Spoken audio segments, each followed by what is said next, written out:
Welcome to In This Body, a podcast where we dive deep into the potent power of embodiment. I'm your host, Ailey Jolie, a psychotherapist deeply passionate about living life fully from the wisdom within your very own body. The podcast In This Body is a love letter to embodiment, a podcast dedicated to asking important questions like, how does connecting to your body change your life? How does connecting to your body enhance your capacity to love more deeply and live more authentically? And how can collective embodiment alter the course of our shared world? Join me for consciously curated conversations with leading experts. Each episode is intended to support you in reconnecting to your very own body. This podcast will be available for free wherever you get your podcasts, making it easy for you to stay connected to In This Body, the podcast with me, Ailey Jolie. Welcome to today's episode of In This Body. I am so honored to have Dr. Leslie Ellis, an expert in both somatic therapy and Dreamwork, joining us today. Dr. Ellis holds a doctorate in clinical psychology with a somatic specialization and a master's in counseling psychology, emphasizing depth and Jungian approaches. During her 25 years of experience in private practice in Vancouver, British Columbia, Canada, Dr. Ellis specialized in trauma treatment. She seamlessly integrated techniques from focusing-oriented therapy, developed by Eugene Gendlin, with Jungian Dreamwork and somatic experiencing. She is the acclaimed author of A Clinician's Guide to Dream Therapy and is renowned for her global presentations on her groundbreaking work. Dr. Ellis is passionate about exploring the intricacies of human experience and embraces a boundless curiosity in her field. I specifically wanted Leslie on this podcast because she was the first lecturer I had during my Master's of Counseling Psychology program. She introduced me to the realm of interpersonal neurobiology, which became a foundational pillar in my development as a psychotherapist. Dr. Ellis communicated the complexities of the human psyche with such grace and ease, which really inspired me to participate in both her embodied experiential Dreamwork certification program and her focusing-oriented therapy training. For those of you who may not know, focusing-oriented therapy involves a process of inner awareness and bodily sensing to resolve psychological issues. Particularly, it's effective for trauma. Much of what I offer today as a therapist and writer stems from my training in focusing-oriented therapy, and my love for Dreamwork with clients is deeply rooted in the time I spent learning from Leslie. Dr. Ellis's approach to Dreamwork is particularly transformative. She views dreams as a profound gateway into the unconscious, offering valuable insight into our deepest selves. Her methods help clients to engage with their dreams in a tangible, embodied way, facilitating deep psychological and emotional healing. All of this is why I'm so excited to have Dr. Ellis here with us today. Leslie, I am thrilled to have you with us. Welcome to In This Body, the podcast with me, Ailey Jolie. Okay, I really wanted to jump right in with you as we both have a background in depth psychology, somatics, and I studied Dreamwork under you. Those are pretty niche fields, as I'm sure you're well aware. And I'm really curious of those three, because there is a unison between the three, which one kind of led you down this path and what kind of piqued your interest into this space that you're in right now? Referring to like somatics, Dreamworks, and depth psychology. What led you here? Wow. How much time do you have? That's a really big question. But, it kind of, first of all, the fact that these are fringe areas was something I didn't realize when I was studying them. And they were even more fringe when I was studying them, which was about 25 years ago that I went into this field. And so it started because I was working as a journalist for about 10 years. I worked as a journalist in the sort of business and high tech field and had a very successful business and just was looking for something different. I felt a little bit bored with the material, not so much the interview process, but just I found the stories to be a bit dry or repetitive. And so a friend of mine had just had this journal, and there was an advertisement for Pacifica Graduate Institute. And he said, I think you might be interested in this. And it was just like, I don't make my decisions very systematically. I just went, yeah, that's what I'll do. And so I went to, while I was still working as a journalist, I did my master's in counseling psychology at Pacifica. And so Pacifica kind of brings the whole depth psychology and dream work field deeply into the counseling process. So I learned it immediately. And because I wasn't really systematic about looking at what else was out there, I just thought this was kind of your typical counseling program, or, but I was interested in dreams, and I was in a period of my life where I was doing a lot of soul searching and spiritual journeys, and going to like Esalen and Hollyhock and places like that. So I was in that sort of realm of searching, and dreams were definitely an interest, but it wasn't like I went, oh, I want to be a dream worker. I just went to Pacifica, and that was really the core of their curriculum, was depth psychology and Jungian approaches, and dream work was really central. We learned how to work with dreams as just part of our counseling training. And I never really realized until I got out into my practicum and into my first jobs as a counselor that this was not a normal way to practice at all. And then the somatic piece was also kind of just happened to just come to me, because when I finished my master's, I was pregnant with my daughter, Grace, who is now 25. So I know it was exactly 25 years ago. And so I wasn't ready to go right into practice because I was having a baby, and I wanted to devote my attention to her, but not completely lose connection with my work. So I took a 2-year focusing certification program with Shirley Turcotte, who is an Aboriginal focusing trainer, and really taught me a lot about embodied trauma and ancestral trauma and spiritual aspects of counseling.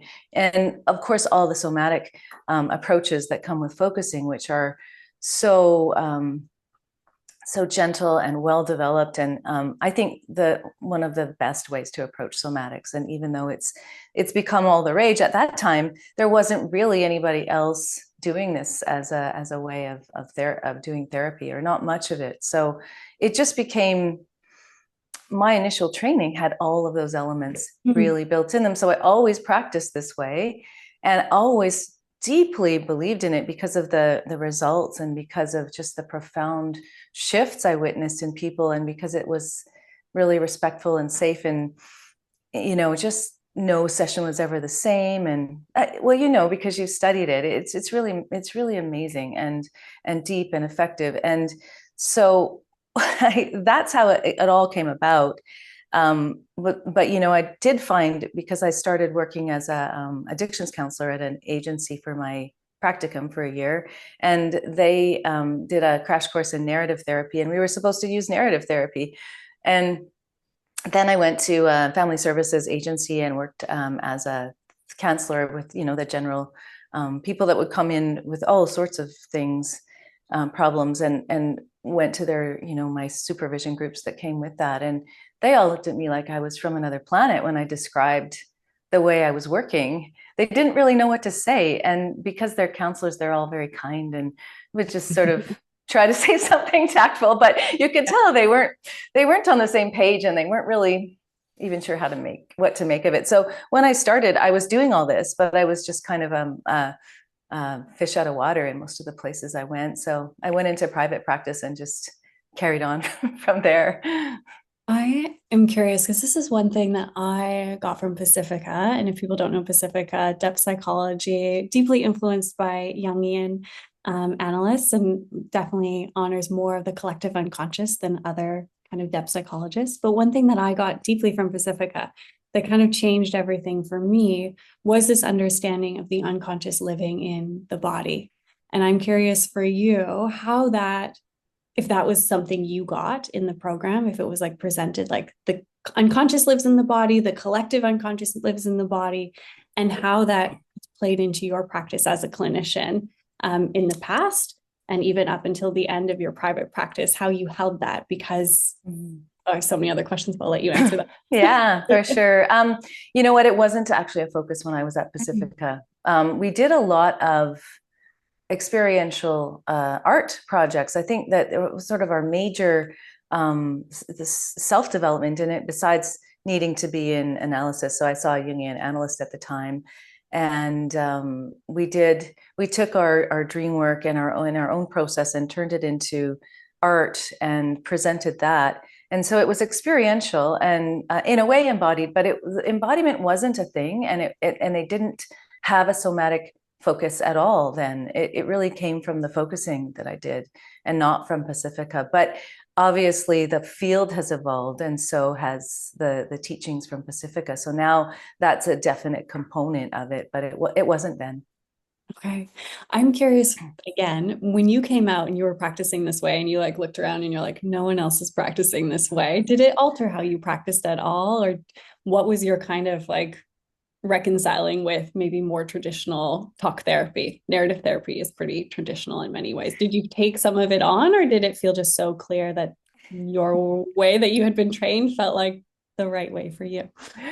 Oh, it was so awkward at first, honestly, because I mean, think about it. You're a new counselor anyway, so it's all going to feel strange no matter what method you practice. And I was in some of the most toughest cases I ever saw were in that first year, because it was an addictions focused agency, and I saw just really, really challenging cases. So sometimes I couldn't even really have a normal conversation with people. They were just so traumatized and so frozen. And so it became, I just became a person in the room. I got this idea from Jenlin about, I had to kind of almost throw all theory aside. I couldn't do narrative therapy. I couldn't do that weird way of framing things. It just didn't feel natural to me. And maybe if I'd stuck with it, I would have, but I knew that wasn't actually how I was going to do. I mean, I tried it on a little bit, but you know how when you don't fully embody a practice, it just falls flat. It's kind of like that. But we were being recorded, and that was part of our internship, that they had recording cameras in the room, and then they play back the sessions. And so it was all very stressful. Just everything was difficult because the clientele were difficult, and I was brand new, and I was trying on something that wasn't familiar to me. And so I made it through. I think I had, some good experiences. I worked with a group of adolescent girls that were at risk, and I loved them. And I actually did my dissertation on working with adolescent girls, because I just found that to be really inspiring, honestly. But what I did as soon as I was finished with that process and graduated and could practice freely, I just went mostly into using focusing as the structure, as the way to inquire, which just follows the body's felt sense. And if people had dreams, I would always say that if you have dreams, they're welcome. But focusing also can enter into memory states and sort of slightly deeper, not meditative, but a little more dreamlike states where you access dreamlike experiences. So I found that when I was doing that, people were making shifts, and I wasn't doing it, they were doing it.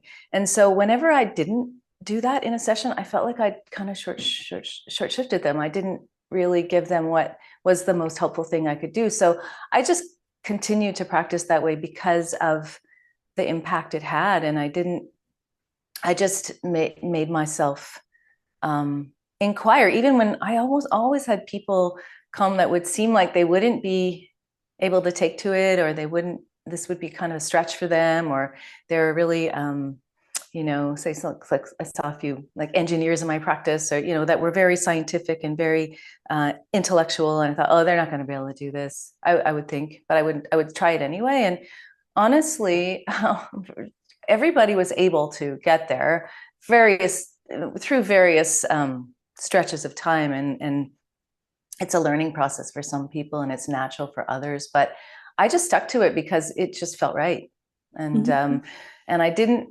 After a while, my supervisors, I had a great supervisor at the Family Services at the North Shore in North Vancouver, who was a sand tray expert and a Jungian. So she was okay with how I did my therapy, even though we also had to take a lot of stats and ask a lot of questions at the beginning, which didn't feel very attuned or very welcoming. But and as soon as I could, I just went out on my own, and I got peer supervisors or hired supervisors that were Jungians anyways, maybe not focusers, but Jungians. So How would you, for someone who has been to maybe more traditional therapy or talk therapy, really describe the difference around like what you're speaking about, which is like focusing, somatics, dream work, and traditional therapy? Like for me, they feel like very different practices and they have like very different outcomes. How would you, I'm curious to hear how you explain the differences to someone who maybe has like no idea and has only been to traditional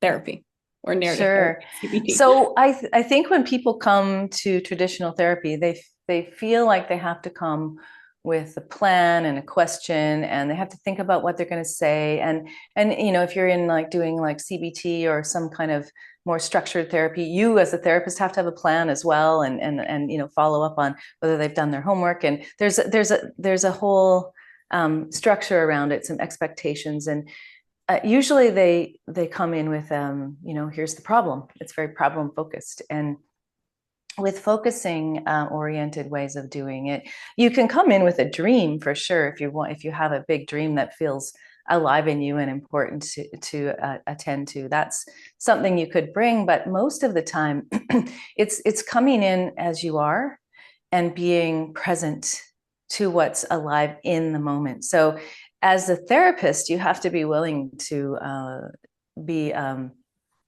completely not in the know at all, ever, just letting the person's experience unfold and guiding it in a way that's supportive. I mean, there are ways to keep them safe and also to keep them from maybe, going deeply into a trauma memory or something. There's parameters to some structure, but mostly it's about allowing what is actually alive and important to attend to in that moment to arise and facilitating that. And so the thing is then the sessions are not ever the same. They're not predictable, but they are usually, if this is working, they're just what the person needs in that moment. And the things that come up when you're planning it ahead are kind of filtered. Like we think we're bringing our toughest problems to our therapist, but there's a lot of more important stuff that doesn't get said, and it's more subtle. It's probably related to younger parts of ourself. It may not sound important, but it gets at this other layer, which is more like, how am I in the world, and not so much content related. It gets away from storytelling that gets repetitive and goes into how am I right now, and it can actually bring about shifts that feel like maybe subtle, or maybe just kind of something changed in me, and they don't even realize until they go out in the world that it's actually affected them in multiple ways. And so it has a way of I don't know, getting under the content layer and into what's alive in a person that wants to grow or shift, is the best way I can put it.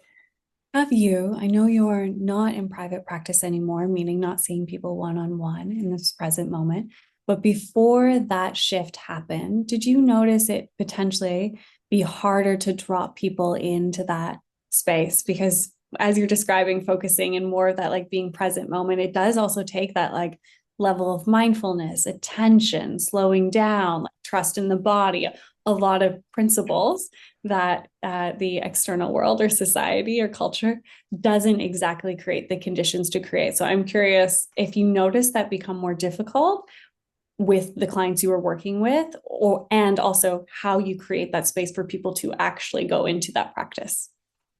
Mm-hmm. Well, it varies tremendously, people's capacity. Some people would drop into a kind of an internal, sort of experiencing place and speak from that for the whole hour. And some people would just dip in and out. And so some of it is kind of just gauging where they are. You think of it, because I've done lots of sports, I think of it like a skill that you develop, and you can develop more stamina for it over time. But to start with, people may just touch in, they may just, I mean, I want to let them do what they're comfortable with. So I don't necessarily go, okay, you must go in and stay present and to yourself for this whole time. It's never like that. It's always an invitation. So some people want to come and tell you their story, and I let the process be whatever they need it to be. But I'm always alert to moments where you can invite a direct experience and an awareness of that. And sometimes it will just happen spontaneously, where someone's talking about something, and then you can tell that they've gone into something in the moment. That's the really, I mean, that's what, when Eugene Gendlin discovered focusing, it was that particular ability that differentiated focusing from other forms of therapy and made it more successful, was this ability to stop in the moment and check into your immediate experiencing, and to be able to stay with it, so that it could have a potential to shift. And so it's like maybe there are just moments of that in a session. So if somebody's talking and then suddenly they put their hand on their chest, or you can feel that they're accessing something else. It's not just memory. They're feeling into it. And then whenever they do that, I just go, whoa, yeah, okay. So you're feeling into it. Stay there. Stay with it. I encourage them to stay with doing that until that becomes automatic. They'll start to tell me a story, and then they'll stop and they'll take some time to really check in how it is in the moment, and then it'll come from that current place where it's alive in the room, and it can be then worked with in a direct way, as opposed to just an intellectual way, like sort of hypothetically, this is what happened and this is what I could do, and all of that feels very disconnected, to what's their current experience. So I find those experiences, make more of them, encourage them to stay with it. And then if people ask, if they go, some people will sort of realize this is different than just talking from their head. And they'll go, what are we doing? Or what is this? And then I will explain focusing if people come specifically because they know they want to do focusing, or if they notice that there's something afoot and they want to, learn about it. But mostly I just do it. I look for opportunities to invite them to check in with their internal sensing, and especially it's particularly fruitful if then when they're talking about something that's big for them, that their body has this felt sense. Like some felt sense is like a visceral connection to something larger. And if there's, as they're talking, something like often it happens in your torso, maybe there's a big lump in their belly that comes up, and you can always ask people if it looks like they're feeling into something. Is there a sensation coming with that? Is there something in your body that's alive and that feels related to that? And then they can describe the physical sense, and then you're into focusing, and the body will have a very particular image or sensation or collection of sensations that are really where the body holds that particular memory or issue, and it can speak. And when that happens, then there's something very magical that happens with that, because it's coming not from their idea of it or their mind. It's coming from the body itself, and it knows what it needs. And it might even be surprising. It's often very simple. It needs to be heard. It needs acknowledgement. It needs some compassion. It needs to be felt, and then it moves. And things that have been stuck there for a long, long time can move from a simple process of actually paying attention. Sometimes it will be so loud when it finally gets to speak that because it's been waiting for this kind of attention for so long. You've probably experienced that yourself, because I know you practice in this way too. So I think I'm rambling now. I can't even remember your question. What I want to ask is from that. So for me, like hearing you speak about how it comes from the body, how focusing has really changed not only how I show up professionally, but personally. I feel like it was the first experience for me where that type of noticing the internal world, like affect, color, sounds, was really celebrated in such a way where it was like encouraged to grow. And I know that you've spent a lot of time working in trauma, and you have some training in somatic experiencing. And one thing that I have really noticed, and oftentimes why I go more towards a focusing route than somatic experiencing, is focusing actually kind of, it's not necessarily looking for the impulse or the places where like the trauma or the pain is stuck. It's allowing the psyche to reconnect like vitality through the body and have this kind of softer expression. And I know you've kind of trained in both, and you've spent a lot more time working with focusing for trauma. And I would love to hear you speak about how focusing oriented therapy really supports those who have experienced trauma. Because I feel like out of all the somatic approaches, focusing oftentimes gets left out of the conversation. When for me, I'm like, it's the OG, like it's the real deal. Yeah. Oh, I love to hear you say that. I agree. I haven't done a lot of somatic experiencing, and I agree it is very sort of focused on the trauma and the body's where it's held and letting it complete. But it's not always where it's a little bit too maybe directive, and focusing is a little bit more. It's gentle, even though you're working with sometimes very extreme. I've worked with very extreme trauma. There is a way that it's self-regulating. It's not that you have to be always on guard, and of course you do want to monitor someone's physiological state and make sure they're not overwhelmed, and yet it rarely happens in focusing, and it's partly because I think with focusing there is this observer self that gets naturally created with the process. So you're feeling into something, sensing into something in your body. Say I have this big, we'll use an example like a big rock in my belly that has to do with some early childhood abuse. Let's say that manifests like that. I feel it in my stomach, which isn't unusual. And what will happen in a focusing way is that there's a way you can feel that and know what it's about, but you don't go into it directly. You have a conversation with it. So, and you actually can find the right distance. So focusing, you can say like, how do I stay with it without being overwhelmed by it? And maybe you just take a step further away, or maybe you just touch and go. It's not like a formula. That's the thing that really, I think, gives people who have been traumatized a lot of a sense of safety, is that there's no hurry. It's not like there's an end goal. Oh, now we're going to have this big catharsis and it's all going to explode. The first thing they want to do typically is get rid of it.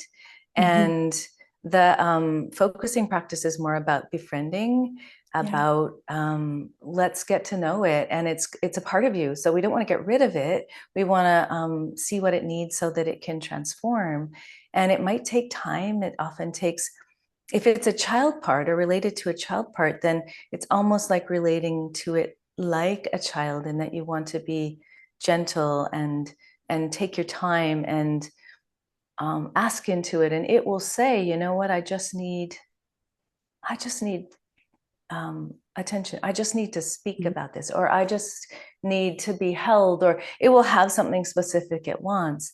And it can invite imaginal journeys. I guess this is where I've kind of combined focusing with my Jungian approaches, is that I then might take some of these felt senses and invite them to become part of an imaginal journey where the person uses their imagination to create a different story, which is also how I work with nightmares, and not gratuitously create it, but see what wants to happen, what could have happened for that person, and to have it be not just an idea, but something that gets richly imagined.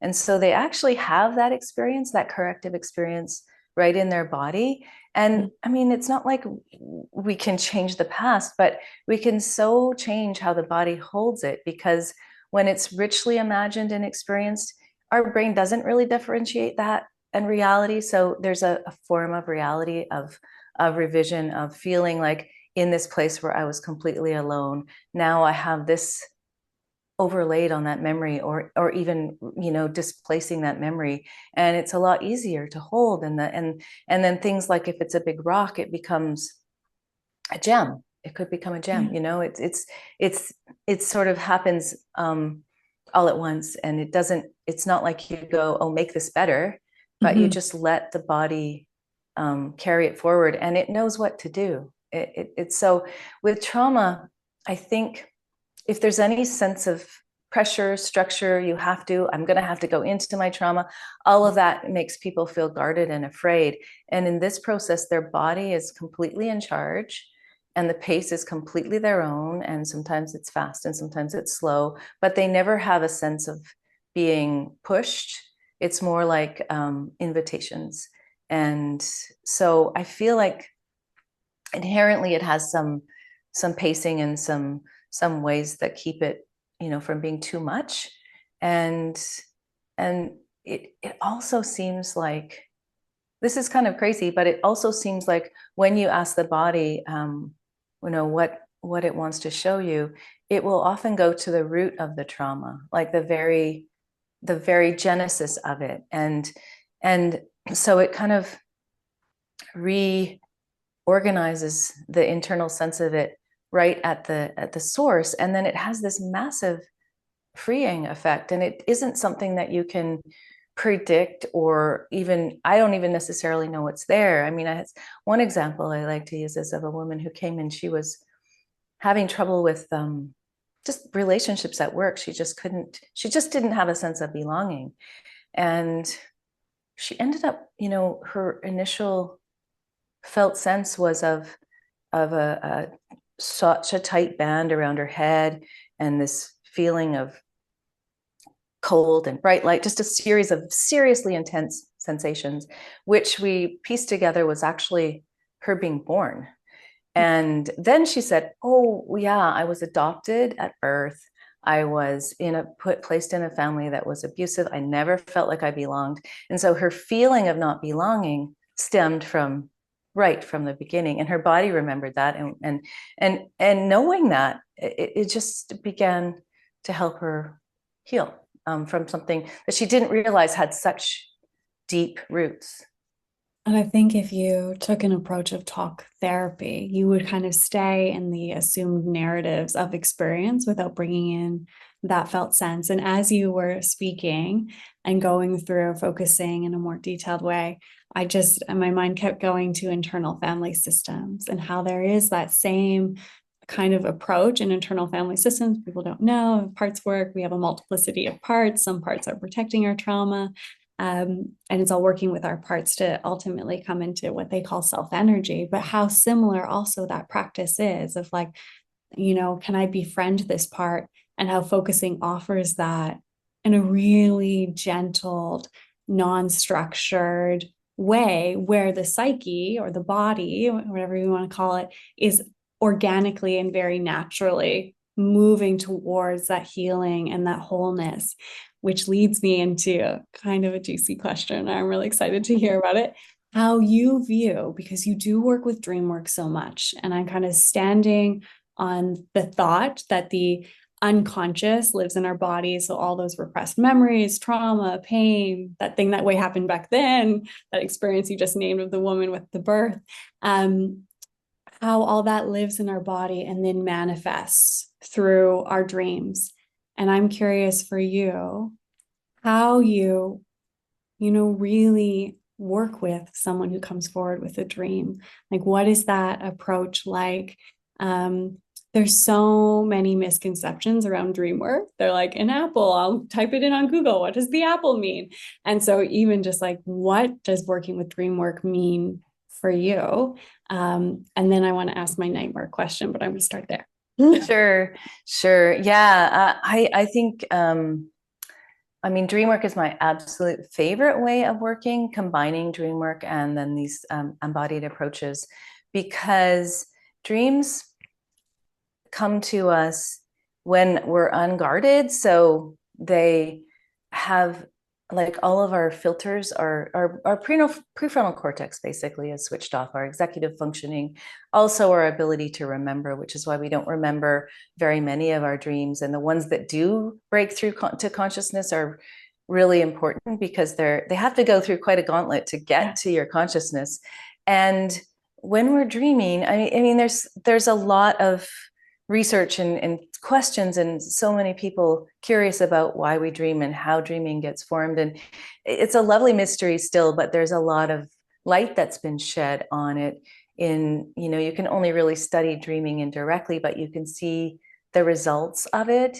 And the idea that dreaming is processing our emotions is really well supported, at least part of what our dreams are doing. And not just the emotions that we know about, but the ones that are the most salient, the ones that our body remembers, the ones that actually mean something at a visceral level to us. And so they may not be quite in our awareness, because they can often be about the things that we're kind of keeping out of awareness, not necessarily deliberately, but just like, I don't want to think about that. Or so they're the very things that you really should bring to your therapist if you had the courage and the access, to these little these under the surface feelings that are trying to be metabolized. And so dreaming is a perfect way to access that. And the thing is, they get dismissed because they present these pictures of your feelings in ways that don't make sense immediately. They seem silly, or they seem nonsensical. And it's, partly because your dreaming brain, it doesn't operate like your waking brain. It's just as active, but it's got a completely different way of processing, and it's more immediate, it's more visual, it's got an emotional tone, doesn't have a logical order, because our logical, it's like dreaming with your what you traditionally think of as your right hemisphere, although it's not quite as simple as that. But the material that our dreaming brain has to work with it's not really a language. It's more of Ernest Hartman, who I really respect, said he called dreams picture metaphors of our most salient emotion. So it's a picture that represents what's really important. And the idea is that dreaming is filtering, it's processing what's happened, it's picking up on anything that's got an emotional tone, because that's what's important to remember, what gets a rise out of us. And so it's then processing, laying down associative networks for the things that are important for us to remember, and kind of filtering out the things that are just not important. So when you have a dream, it's really fair to assume that it's about something important. And it may not be obvious because it's a picture metaphor. Your dreams aren't going to say, oh, this is about, your feelings of abandonment. This is about, it won't be quite as obvious as that, but it's not hard to find what they're about if you just feel your way into them. If you imagine that this image, or this tableau, or this scenario a dream is presenting is tailor-made to evoke a feeling in you that needs attention, then you have the keys already to to open up the dream, and to help it, to use the dream to help someone really process what's coming up for them, truly coming up for them, what's truly important. And so I find them to be like so perfect as a therapy tool, and so misunderstood, as you say, and so dismissed, that I'm really just so happy to talk about this, because I always say, like, that the whole enterprise of therapy began with Freud and Jung, and dreams were central. And now they're fringe, and they're treated as if they're so I don't know, esoteric, or not really I don't know, not scientific enough, or not solid enough as a way of approaching things. And yet I think there's probably no better way in, and no more efficient way to actually do therapy. And so it really, it frustrates me, I will say, that there's such bias against dream work, because I think that the bias comes from people who haven't actually experienced it. I think also there's definitely the bias, but if dreams aren't seen as an access point to the unconscious, or we're not holding that people actually have an unconscious, there's no like buy-in in that exploration. And one thing I have deeply noticed inside myself is the more I actually come into contact with my body, the more vivid my dreams have become and continue to be. And I've noticed that too. And clients oftentimes they'll have that. They'll come to psychotherapy not having dreams, maybe wanting something more traditional. And through practices like focusing or a little bit of somatic experiencing, all of a sudden this access point will start to move, and there'll be this kind of flood of unconscious material through the dream world. And sometimes I find myself with clients who are like, oh my God, I want the dreaming to stop because it has moved into nightmare realm. And I have not found anyone that I've come across besides you who actually speaks about nightmares outside of a frame of a PTSD symptom. So I would love to hear how you work with nightmares and why you think they're so important.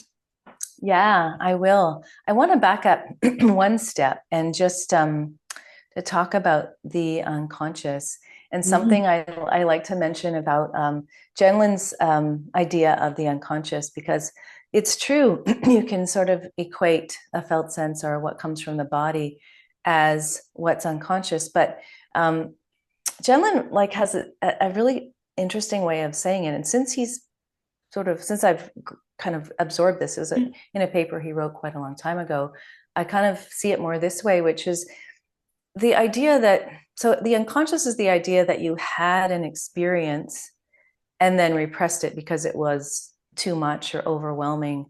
And the what he's saying is no, actually, the feeling, the experience was never experienced in the first place. And so it's more of it becomes a felt sense that's frozen in time, that's not been metabolized. And it's not that you had it and then forgot it, it's that you never had it in the first place. And so it's he called it a new definition of the unconscious, where it's more of it's experiences that are in our bodies that haven't actually been fully felt, and they stay in this frozen state until they're fully felt. And the dreaming can bring up, when you're open to it, when you start to have a therapy relationship where you feel safe and you're starting to unearth things that really start to move you forward and open you up, then yes, your dreams are going to bring those unfelt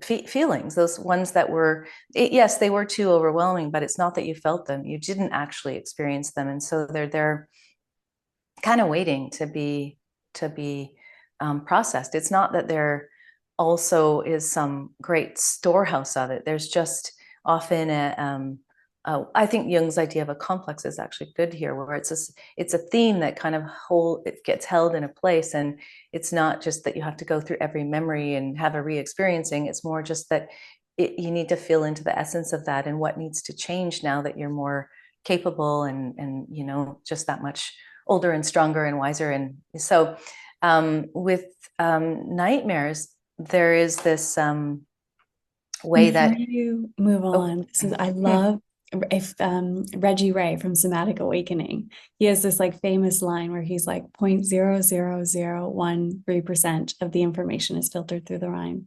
The rest of it goes into your body. How he got that statistics, I have no idea. But for me, whenever I think of the unconscious, I just think of that, like all the stuff that is like come towards me that like somewhere lives inside. And I'm like, oh God, like in my dreams, I'm like, oh, that's where that advertising and that like the food stuff and this and that is all just like bubbling up and expressing. And I loved how you called it. What was it, like the photo metaphor, the picture metaphor? Picture metaphor, Picture yeah, for metaphor. the, So yeah, beautiful. Yeah. yeah. It's true. I mean, the cognitive neuroscientists say that maybe it's not even any of it is conscious, that we don't actually have any control. We're just living on what we've experienced in patterns, and it's just automatic. And I don't know if that's a freeing idea or a scary idea, but it's true that so much of how we respond is already in us, and it's efficient. I mean, this isn't necessarily a bad idea, because we learn, and there's no way we could consciously process all that comes in. And I think that dreams are like the filter that goes, okay, well, what's important and what's, we can't hold all of this. So what feels important to actually make sense of and keep access to. And so there's a process of filtering and filing, or I think of it as making associations and And so in nightmares, it's when I think that energy builds up around some particular experience so that it gets intense. And the trauma nightmares are very identifiable in that they come after a specific trauma, and they're clearly related to a specific trauma. And then the other so-called idiopathic nightmares have no known cause, and they can be related to childhood adversity or early trauma that doesn't have a cause that you can recall, or they can be at times just your body's intense expression of something needs your attention, and it's not the dreams are melodramatic. They'll come in a form that's big because it's hard to break through that amnesia barrier, or the part of our brain that is like asleep and doesn't record it. So unless it's big and intense, chances are we're going to forget it. And so I think the nightmares often, when they're not clearly trauma related, are these kinds of things like, this is important, pay attention to this, and it's going to come as an intense dream so that you actually have that dream. And I was just actually looking for examples for you, and I was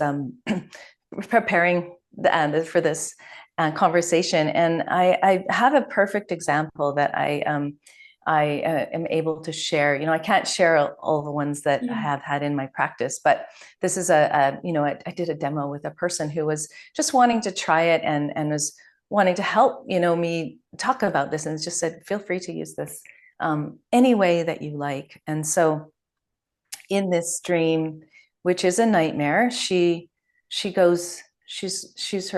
walking through her hometown, which is in Dublin, and she's limping, and she's pregnant, and she's tired, and she goes to this hotel, and she spots some people from her adolescence. They're like maybe her older siblings, friends, and kind of greets them, but they sort of ignore her. And then she goes to the elevator, and there's a man in the elevator who smiles at her, and then as the elevator starts to go up, he sprays her with some kind of drug that renders her completely powerless.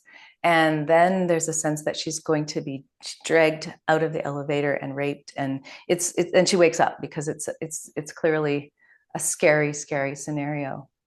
And so I have this process where I work with nightmares in all dreams, actually, by starting with finding some resources, some comfort. And so she was able to find like a real sense of, this is my hometown, my place, I'm secure, I know my way around, there's some sense of agency, and this is my place in the world, or a comfort from the place. And then I got her to feel into her pregnancy, her pregnant belly, and it was like felt like it ended up being an image of a koala bear hug, just being hugged by a koala bear. And so with that, then I said, okay, we'll take that. Now we'll go back. You don't want to ignore the scary part, the crux of the dream, but you do want to prepare somebody by giving them some support like this. And so with that, she went, oh, so interesting, because now I'm not actually in the body of the person in the elevator. I'm an observer on the outside. And this person in the elevator, she said, they disappear, they get annihilated. It's not like subtle. They're just gone. But it's violent and scary, but it's also, she said, well, maybe, and this is where she starts maybe speculating a little, maybe, something needs to die before something is born. Maybe she was working on a book at the time, and maybe this is my writer's block. I'm stuck. Don't feel good enough. But you can see with the language, it was speculative. And so I just said, well, maybe just, dream it further, and we'll, go back into like the pieces of the dream. And I ask her just to embody it, just like, well, then maybe that's not it, but just gather up all of your felt senses of the koala, the hometown, and then just a long silence. And then she's like, oh, now I have it. This is my adolescent self. I recognized those people in the lobby. I walked by them, they looked at me as if I was nothing. And that's what they were like when I was a kid. And that's that feeling I have as a or adolescent where I just don't feel like it was a part of me that didn't feel confident, and all that adolescent, really deep questioning of your own capacity. And she said, and that's what died. That's just gone. That's what disappeared. And she walked out of there, and I was just now, like we chatted about that. And then I said, now walk it forward a bit. And she's, yeah, I'm walking down the street now. I'm not limping. I'm not pregnant. I feel light. I feel like that's gone. And so that's an example of a very transformative nightmare. That's not what it appears at all. And I could have had an idea that, oh, maybe she was raped in her past, and this is an enactment of that, and we need to, like, if I had any preconceived ideas, they would have been wrong, as you can see, because there's no way to predict where this dream went. But when she got to the what it was and what needed to happen in her body, it was such an uplifting, transformative thing that just completely changed her. And it did free her up to write, but it wasn't about, it wasn't as simple as that. So it's an example of a sort of idiopathic nightmare that I think, always need to kind of step back and not have any preconceived notions, and not assume it's a bad dream, just assume it's got some important things in it. What do you think has stopped nightmares from being more honored as actually a catalyst for growth and healing? Like, I know my nightmares, when I slow them down, they give me, yes, I could. And when I was younger, yes, I instantly jumped like, this is a trauma thing. This is my PTSD. This is da, da, da, da, da. But as I have a better relationship to my dreams now, it's like really valuable insight. Like, I know when I'm in a precarious relational dynamic or I'm making choices that don't really align with me, because there are some particular nightmares I will have in theme.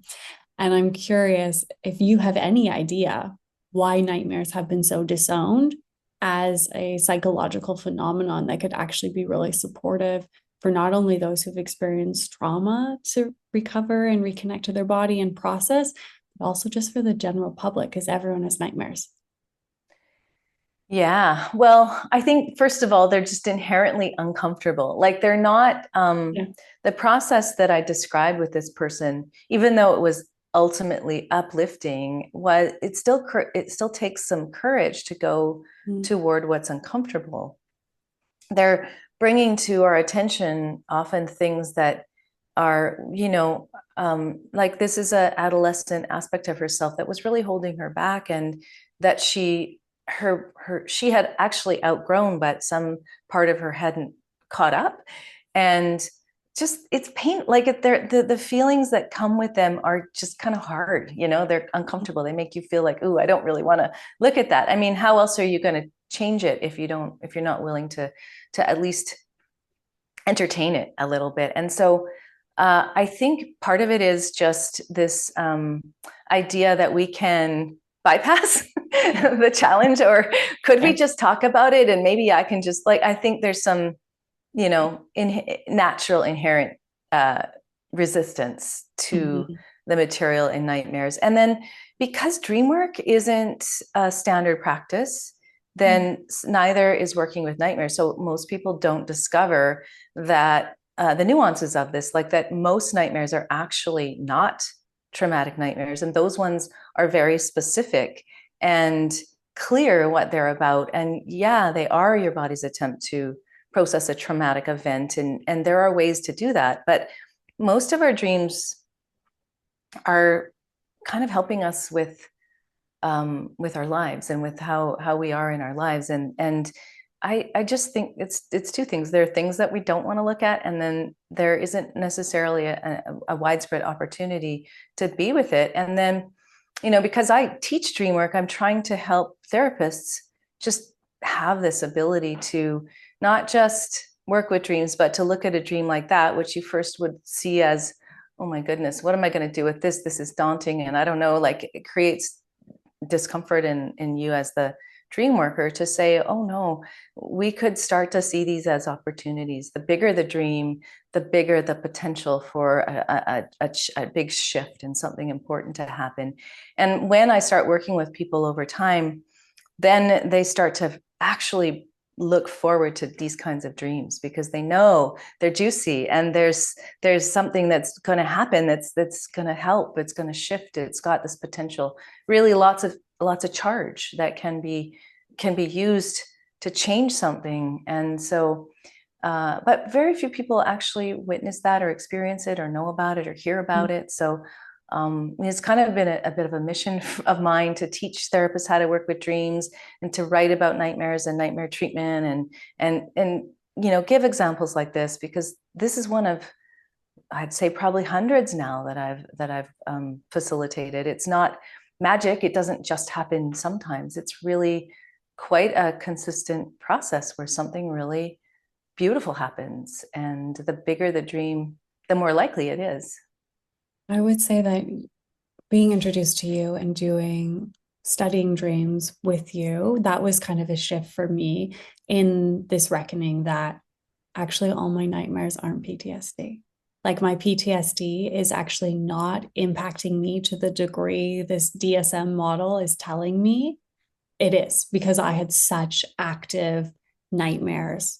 And now I see them as like, that's actually my relationship to my body. That's me telling myself that I'm in danger, that I'm working too much. I pick something up from a client that I can't like figure out, and it's showing up in this dream. And for me, it was such, as someone who's been diagnosed with PTSD, it was such a moment of like, oh, I can like trust my body and this process. And now I can really deeply discern the difference between those two, because they have a different quality when it is a dream reenacting and something else inside your system alerting you. So I want to be conscious of your time. So my last question for you, and you have touched on this, is how do you see the relationship between dream work and embodiment? So I think there's a few ways that they're related. One, I think, is that our dreams actually come from our bodies. I did this article, this was just published in March in the journal Dreaming, on nightmares and the nervous system. And I'm looking at, I do some work with the Polyvagal Institute, and I'm looking at just how, Hartman said dreams are images of our most salient emotion, but I think it's not limited to emotion. I think it's actually they're images of our embodied state. And that, and the nightmares are a useful example. Hartman also said this, that nightmares are the most useful dream because they give you a really dramatic picture of something, so that then the more subtle pictures you can kind of extrapolate. But in nightmares, I looked at, okay, so the classic threat responses are freeze or fight, flight. And then I looked at all of the most common nightmare themes, and they're all of being either frozen and helpless or being chased or in a fight. It correlates almost perfectly to a nervous system threat response. So they're kind of archetypal threat responses that typical nightmares will depict. And then I think, well, that's great. And it probably is true of all dreams, that because our nervous system isn't always under threat. Lots of dreams are about sexuality, and our sexuality gets aroused during REM. So there's a reason why we have lots of sex dreams. And there's, dreaming about social connections is another big theme in dreams. And we now know how critical, being having a really good connections interpersonally is to our survival and our well-being. And so a lot of dreams are depicting that as well. And so I think that this is just a universal thing. Dreams also happen to most mammals. We can't ask them directly, but they appear to dream. And so these are it's kind of a universal process where dreams take what is happening, what's alive in our body, and give us pictures of it. And I don't think it's giving us pictures necessarily so we can work with them, but as ingenious humans, we figured out how to do that to make what's happening in our dreams actually help us. We can sort of augment what the dreams are already doing, which is helpful by bringing them forward and engaging with them. But then when you're engaging with a dream, you need to engage in the language that the dream is speaking. And the dream is not speaking in sentences. It's not speaking in logic. It's speaking in this embodied way of being, more of a daydream state, more like the default mode, where it's goes forward in non-logical steps and makes these loose associations. It's creative. And so you have to get into that embodied state to really feel what the dream is about or what it's bringing, because that's its language, I guess, is the way I see it. And then later you could make sense of it if you want to, but it's almost not necessary. It's like the dream itself has given you this experience, and if you're with it in the way I described, then it moves forward, and it just feels like something has completed, and it feels like something's completed in a visceral way, not in a way where you have to think about it or try to change your behavior, or even, just even, you don't have to think about it again. It becomes something that you carry with you in your body. So I think they're intimately connected. And if you have a somatic way of working, and then you're going to be able to enter into the dreams sort of point of view, and it will be so much easier to understand by feeling into it. And I think if you try to treat dreams like an intellectual puzzle, it's kind of fun, and it doesn't get you anywhere. It's like an exercise, like you might as well do a puzzle or something. Like it's interesting, and I think people enjoy it, but I don't think that you're very often getting at what the essence of the dream is bringing. Because I could just go back to the example of the elevator rape dream and say, you could have all kinds of theories, and you could go and talk about, well, many things, like trauma history or whatever wherever your mind would go. But would you get to the place that she got? Would you get to this incredible realization and a complete dissipation of some adolescent insecurity that just was alive and hampering her in that moment? There's no way you could have got there logically. And so I feel like the body is what generates our dreams and how we can understand them. And what you just shared mirrors so much. One of my favorite dreaming experiences, and I love dreams so much, it was like a horrific nightmare. And I like woke up in the felt bodied sense of the pain of relationship I had been in previously, of just like the romantic like ick. And I had never felt a body sense of that. I think in waking consciousness, it had been too much. But my dreams through this process of months could finally kind of walk me into this embodied state. And I remember waking up and I just started crying. I was like, I'm so grateful I can finally have that body sense, so that now I can move forward knowing how to protect myself, because I've actually felt that pain and that heartbreak inside my body. And it was such this interesting moment, because we don't necessarily conceptualize dreams as like embodied practices. And now I'm like, no, this is where I learned how to be in my body, was through dreams, and was this through this like very slow, like my psyche just sprinkling little bit more, a little bit more, a little bit more, until I could finally actually hold the pain of the trauma. Was through dreams and waking up, and just instantly, because I had a foundation in your work, and I kind of knew, I was like, woke up and I was like, oh my God, yes, like I have this somatic sense now that I never got through somatic psychotherapy, plant medicine, any of those things. It couldn't give it to me, but my dreams could. Yeah, because your dreams are so specific to you and your experience, unlike anything else. And you can often, and I've had many dreams like this where I've woken up and the dream doesn't even have content, but it's a full body sense of something. Sometimes it's something delicious, and I'll just kind of stay in bed a bit longer and just feel into it. Sometimes it's just a beautiful feeling. But either way, there's even like dreams that are contentless, but that are this incredible felt sense, and they're a gift. I really glad you see that too. Yeah. Before we close or end, is there anything else that you want to share? Oh my goodness. Well, there's so much more I could say, and I just really appreciate the opportunity to talk about these things that I love. And I would say, if you're a therapist and this is like it piqued your interest at all, there are I have lots of ways that I can teach you this method, and including a book called The Clinician's Guide to Dream Therapy, which I'm just in the process of updating. And I have a year-long embodied experiential Dreamwork program.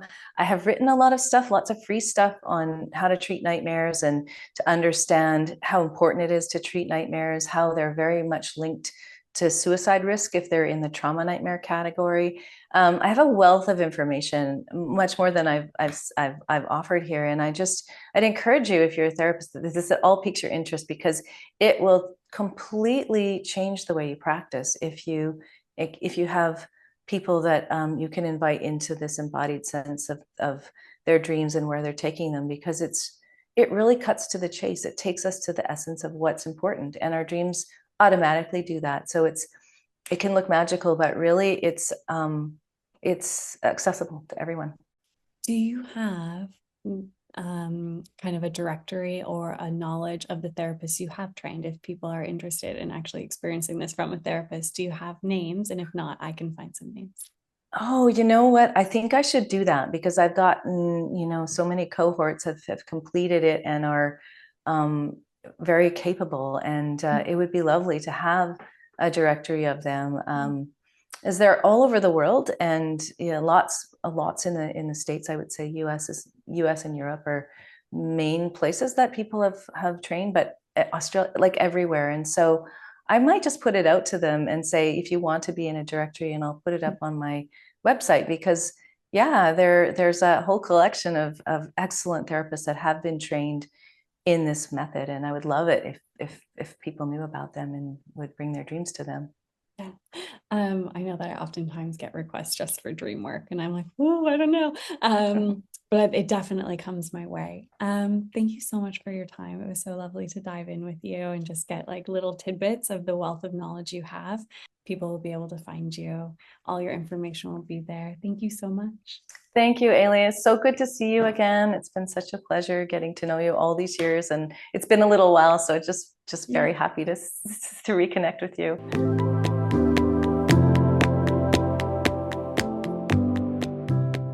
If you found value in this episode, it would mean so much to me for you to share the podcast with friends, a loved one, or on your social platforms.